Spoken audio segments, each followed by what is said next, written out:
السلام علیکم ورحمۃ اللہ وبرکاتہ نحمد و نصلی علی رسول الکریم اما بعد اعوذ باللہ من الشیطان الرجیم بسم اللہ الرحمن الرحیم کلوا واشربوا ولا تسرفوا انہ لا يحب المسرفین صدق اللہ العظیم وصدق رسولہ النبی الکریم وعلی آلہ واصحابہ الطیبین الطاہرین۔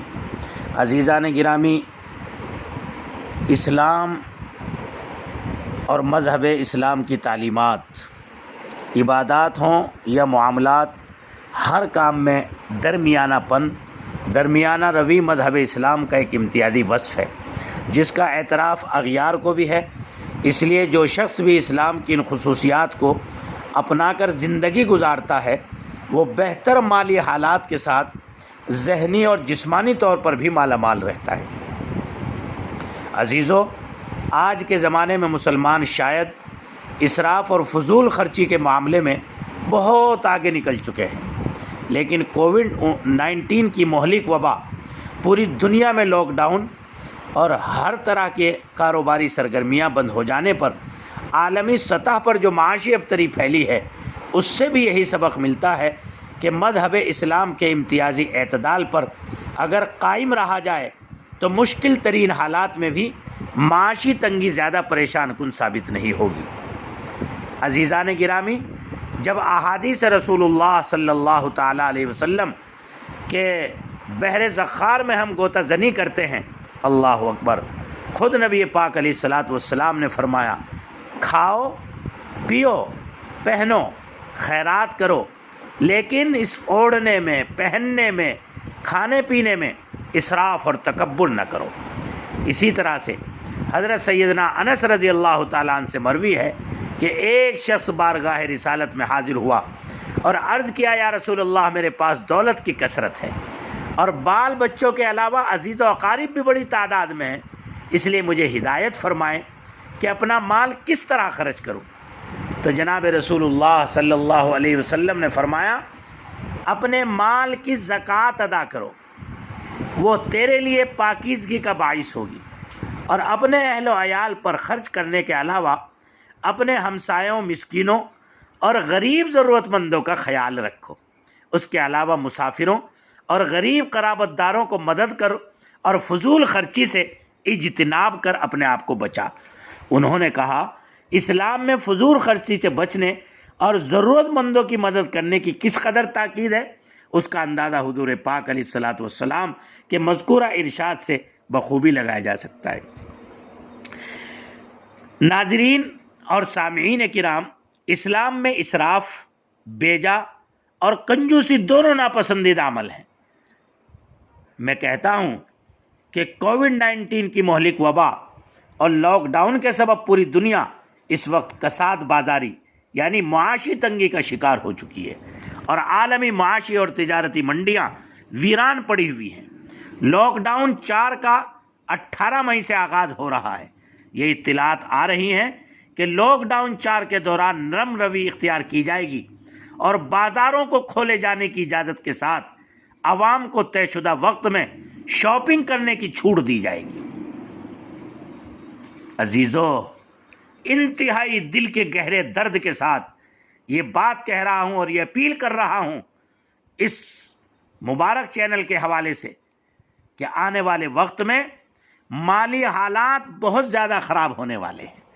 اس لیے اللہ کے واسطے اس وقت جو آپ کے پاس اثاثہ ہے، چاہے وہ بینکوں میں ہو، چاہے آپ کے پاس گھروں میں ہو، اللہ کے واسطے فضول خرچی اور اسراف سے بچا کر اس پیسے کو اپنے پاس محفوظ کیجئے۔ آج ہر ایک اہل ایمان، اہل حق کے پاس 10 جوڑی، 5 جوڑی، 50 جوڑی، 20 جوڑی، 8 جوڑی، 10 جوڑی کپڑے ہیں۔ اللہ کے واسطے ذرا یہ تو سوچئے، آپ نے 1400 سال میں شاید پوری امت نے اتنی بڑی قربانی نہ دی ہو کہ آج ہم الوداع جمعہ شان و شوکت کے ساتھ پڑھنے سے، 5 وقتہ نماز با جماعت اللہ کے گھروں میں پڑھنے سے، تراویح اس نورانیت کے ساتھ، عظیم اجتماعات اور مجموعوں کے ساتھ اللہ کے کلام کو سن کر کے اس رحمت والے ماحول سے آئے ہائے اپنے آپ کو منور کرنے سے ہم محروم ہیں۔ نہ نمازیں مسجدوں میں ہیں، نہ جمعے مسجدوں میں ہیں، نہ تراویح مسجدوں میں ہیں، نہ اجتماعیت کے ساتھ اپنے علماء کے نورانی علمی اور عرفانی بیانات ہم سن رہے ہیں۔ ارے اللہ کے بندو، ہمیں تو غمگین ہونے کے لیے، غم زدہ ہونے کے لیے، تنہائیوں میں رب کو منانے کے لیے یہی ایک عمل کافی تھا۔ یا اللہ، تو ہم سے کس قدر روٹ چکا ہے۔ میرے رب، تو نے اپنے گھر کے دروازوں کو ہم پر بند کر دیا۔ یا اللہ، یہ زمین سے اور زمین پر رہنے والوں سے آپ سے کیا خطا ہو گئی۔ اے اللہ، ہم اس پہ معافی چاہتے ہیں، توبہ مانگتے ہیں، استغفار کی کثرت کرتے ہیں۔ یا اللہ، دن رات تیرا قرآن پڑھیں گے۔ اے اللہ، اس مرتبہ کی عید کی خوشی کو بھی ہم توبہ اور استغفار میں لگا دیں گے، تاکہ وہی حالات جو ہمارے پاس تھے، وہی نعمتیں جو ہمارے پاس تھی، وہی آزادی جو ہمارے پاس تھی، اے اللہ، وہ ہمارے پاس لوٹ آئے۔ تمہیں کس نے کہہ دیا؟ کہاں چلی گئی تمہاری عقل؟ کون سی زندگی میں کون سے وقت میں زندگی گزار رہے ہو؟ تمہیں ابھی بھی عید کی شاپنگ کی لگ رہی ہے؟ تمہیں کیا آنے والے خطرات کا اندازہ نہیں ہے کہ ملک کس سطح پر جا رہا ہے؟ تمہارے اندر سے پیروں کی زمین کو کیسے نکالا جا رہا ہے، اور تمہیں اندر سے کیسے توڑنے کی پلاننگ اور کوششیں کی جا رہی ہیں؟ اور یہ جو چھوٹ دی جا رہی ہے، انہوں نے 1 مہینے سے کیوں چھوٹ نہیں دی؟ ابھی جب شاپنگ کا وقت آیا اور جب مختلف بڑے بڑے غیر مسلم ہمارے بھائیوں کے بڑے بڑے گوداموں میں کروڑوں روپے کے مال بھرے ہوئے ہیں، جو انہوں نے اسلامک ٹیسٹ پر اور عید خریداری کے نام پر کروڑوں روپے جمع کر کے اور لا کر کے سامان کو رکھا تھا، ارے اس سامان کو تمہیں ہی تو بیچنا ہے، تمہیں ہی بیچ کر اپنی تجوریاں بھرنی ہے۔ تمہارے سے محبت نہیں ہے، بلکہ وہ مال نکالنا ہے، وہ گودام خالی کرنے ہیں، اور تمہارے پاس سے سرمایہ نکال کر تمہیں غریب کرنا ہے، تاکہ تم اپنے ہاتھ کو کل کو روزی روٹی کے لیے، لقمے کے لیے، اپنے بچوں کو زندہ کرنے کے رکھنے کے لیے، اور ان کی بھوک پیاس کو مٹانے کے لیے دوسروں سے سود لینے پر، دوسروں کے سامنے ہاتھ پھیلانے پر، دوسروں کی خوشامد کرنے پر، اور دوسروں کے سامنے اپنی عزت کا سودا اور اپنی عزت کی نیلامی کرنے پر، تاکہ تم تیار ہو جاؤ اور تمہیں معاشی تنگی کے اس ماحول میں پہنچا دیا جائے کہ تم ایک ایک لقمہ اور نان شبینہ کو ترسو۔ کیا تمہیں ان غریبوں کے وہ مجمع نہیں دکھ رہے ہیں؟ کیا تمہیں ان غریب عورتوں کو روڈ پر بچوں کی ولادتیں نہیں دکھ رہی ہیں؟ کیا تمہیں ان غریب بڑھیا عورتوں کی چھالے نہیں دکھ رہے ہیں کہ پورا تلوا اتر گیا، چلتے چلتے وہ بھی جان ہوں گی، وہ بھی انسان ہوں گے؟ اگر تم نے اپنے گھر میں ٹھہرے ہوئے ہو تو تمہیں شاپنگ کی لگ رہی ہے؟ کہاں چلا گیا تمہارا ضمیر؟ کہاں چلا گیا تمہارا دماغ؟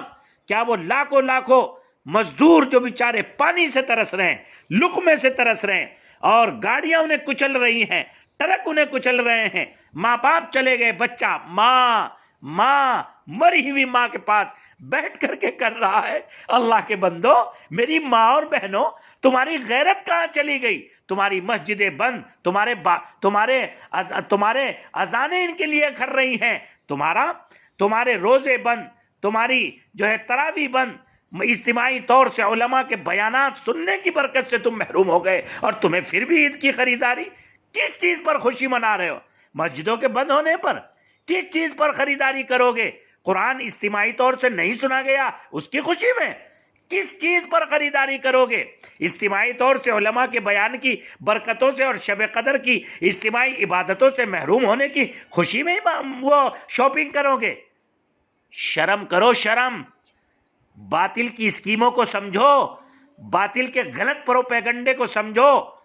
یہ تمہارے ساتھ نرمی نہیں ہے، یہ تمہارے پیسوں اور تمہاری دولت اور تمہارے کمزور اور تمہیں غریب کرنے کی ایک پلاننگ ہے۔ اللہ کے واسطے علماء کی لاج رکھ لیجئے، بزرگوں کی لاج رکھ لیجئے، اپنے اکابر کی لاج رکھ لیجئے، اور اس عید کو سیدنا عمر ابن عبدالعزیز کے ان صاحبزادوں کی جو تاریخی عید تھی، کہ جو آدھی سے زیادہ دنیا کا بادشاہ تھا، لیکن جب وہ اپنے دونوں بچوں کو، دونوں لال کو لے جا رہا تھا، جو شہزادے تھے لیکن وہ دھلے ہوئے بغیر پریس کے کپڑے پہنے ہوئے تھے، اور اس میں ان کی پیشانیاں اور ان کے چہرے خدا کی قسم آفتاب و ماہتاب کی چمک سے زیادہ چمک رہے تھے۔ اللہ کے واسطے ان لال گوہروں کو، ان بچوں کو نئے کپڑے پہنا کر باہر مت نکالیے. اگر غریب کے بچے کی آہ لگ گئی تو نسلیں ویران ہو جائیں گی، نسلیں کپڑے پہننے سے محروم ہو جائیں گی، نسلیں اللہ کی برکت سے محروم ہو جائیں گی. اس لیے بچیے، خریداری سے بچیے. میں ان ماؤں بہنوں سے کہتا ہوں جو چھپ چھپ کر غیر مسلموں کے شو روموں میں جا کر شٹر ڈالوا کر شاپنگ کر رہی ہیں اور اکابر بزرگوں اور تمام علماء دین اور علماء حق کی اپیلوں کا مذاق اڑا رہی ہیں. علماء اور اکابر کی اپیلوں کا مذاق نہیں، یہ میرے محبوب نبی کی تعلیم کا مذاق ہے. اس لیے کہ محبوب نبی کی تعلیم ہے کھاؤ پیو لیکن فضول خرچی مت کرو، جیسا ماحول ہو اس کے تقاضے کے مطابق عمل کرنا یہ عین دین ہے. اس لیے بس میں زیادہ کچھ نہیں کہوں گا. جن کے اندر ذرہ برابر بھی ایمان ہوگا، تعلیم پر یقین ہوگا، خدا کی ذات عالی کی قوت و طاقت کا احساس ہوگا، بزرگوں کی تعلیم اور بزرگوں کی اپیل کا ذرہ برابر بھی ان میں ایمان و غیرت ہوگی، تو وہ عورتیں دائی بن جائیں گی، گھر گھر جائیں گی، ہر ایک کو روکیں گی. اور میں ان مردوں سے بھی کہوں گا کہ جن گھروں میں مرد ہونے کے باوجود ان کی عورتیں اگر بازاروں میں جا رہی ہیں تو مجھے کہنے دیجئے.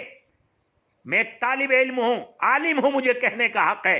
پھر اس کا مطلب یہ ہے کہ وہ مرد بے غیرت ہیں، ان میں مردانگی نہیں ہے، وہ عورتوں کے اور جورو کے غلام ہیں. اللہ کے واسطے اس لعنت سے بچیے.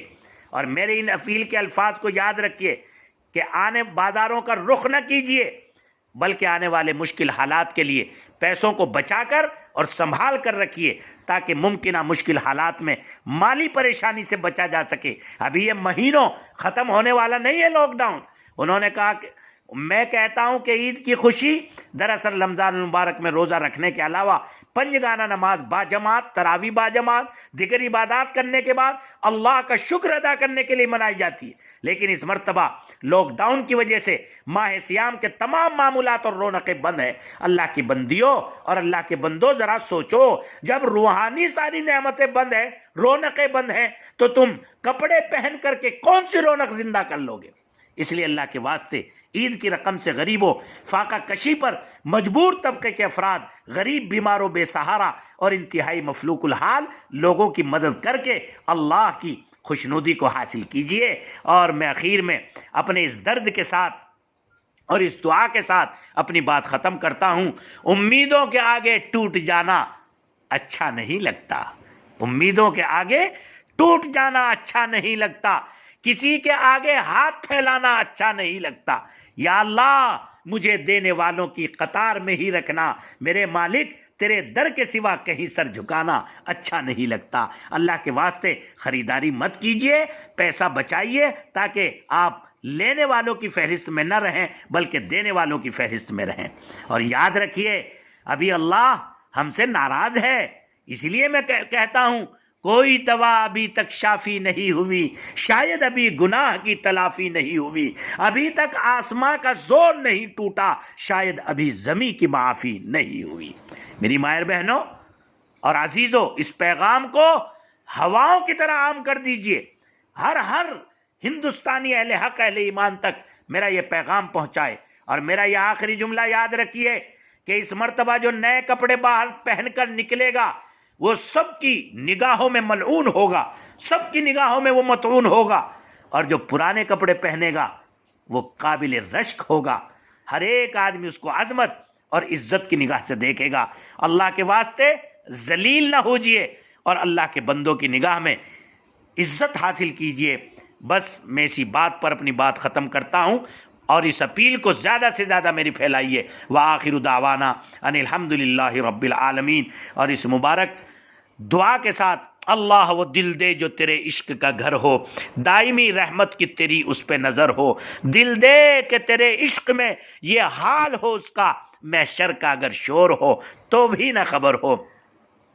نہ نازی کی ضرورت ہے نہ نیازی کی ضرورت ہے، میدان جنگ میں مردان غازی کی ضرورت ہے. ندا آتی ہے اب بھی کربلا کے میدان سے، حسین ابن علی جیسے نمازی کی ضرورت ہے. مجھے میرے ضلع مظفر نگر شہر سے عالی جناب قاری شاہد حسینی صاحب، جناب آس محمد صاحب اور دیگر کئی علماء نے مجھ سے کہا اور اس بات کی فرمائش کی، میں نے ان کی اصرار پر یہ مبارک آڈیو بنایا ہے تاکہ میرے ماؤں تک، بہنوں تک، بھائیوں تک، بڑے ہمارے سماج کے ذمہ داروں تک یہ پیغام پہنچے اور یہ قوم لٹنے سے، کٹنے سے، بکھرنے سے بچے اور یہ عید خریداری کے نام پر باہر نکلے اور پھر سارا کا سارا کورونا اسی کے نام پر لگا کر جیسے پہلے تبلیغ کو بدنام کیا گیا اور یہ پوری دنیا میں ایجنڈا پھرا دیا جائے کہ مسلمانوں کی وجہ سے کورونا ہوا ہے اور انہی کے نام پر FIR درج ہوں اور یہ جیلوں میں بند ہوں۔ اللہ کے واسطے ذلت سے اس پوری قوم کو بچا لیجئے، بچا لیجئے، بچا لیجئے، بچا لیجئے۔ علماء سے میری درخواست ہے، بچا لیجئے۔ وآخر دعوانا ان الحمدللہ رب العالمین۔ اللہ کی ذات سے توقع کرتا ہوں کہ یہ آواز جہاں تک پہنچے گی انشاءاللہ خدا کی ذات اور خدا کی ذات حامی اور ناصر ہو اور اللہ اس قوم پر رحم فرمائے اور اس قوم کی عزت اور آبرو بہو بیٹیوں کو بازاروں میں ذلیل ہونے سے اللہ محفوظ فرمائے۔ وآخر دعوانا ان الحمدللہ رب العالمین۔